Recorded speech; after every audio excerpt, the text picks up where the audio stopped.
Good morning. সকাল সকাল দেখো মাসটা চেঞ্জ করে দিলাম। আজকে জুন মাসের 1 তারিখ। তো যাই হোক, এইভাবেই মাসগুলো গুনতে থাকি। দেখতে দেখতে টাইম হয়ে আসে আমার, ঠিক 1 বছর কমপ্লিট হয়ে যায়, বাড়ি যাবার সময় হয়ে যায়। তো দেখো এখন আমি মর্নিং ড্রিঙ্ক খাবো।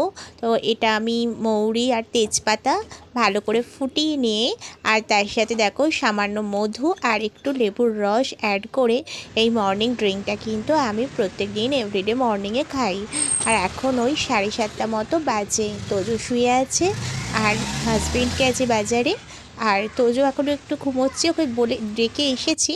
তো এরপর দেখো তোজো উঠে পড়েছে, হাজবেন্ড এখন করাচ্ছে, আমি বিছানাটা ক্লিন করে দিলাম। তোজো তো স্কুলে যাবে। এখন ওই 8টা 15 মতো বাজে, ওকে না একটু হালকা পাতলা করে একটু মৌরি জিরে পাটা দিয়ে ডিমের ঝোল করে দিয়েছিলাম, ওইটা খেতে খুব ভালোবাসে।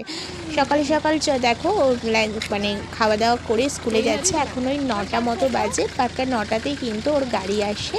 তো এখন ও চলে যাচ্ছে স্কুলে। আর বাড়ি আসে কটার সময় জানো? বাড়ি আসে একদম 4টের সময়। 9টায় যায় আর বাড়ি ফেরে 4টে। তো যাই হোক, এখন তো স্কুলে চলে গেল।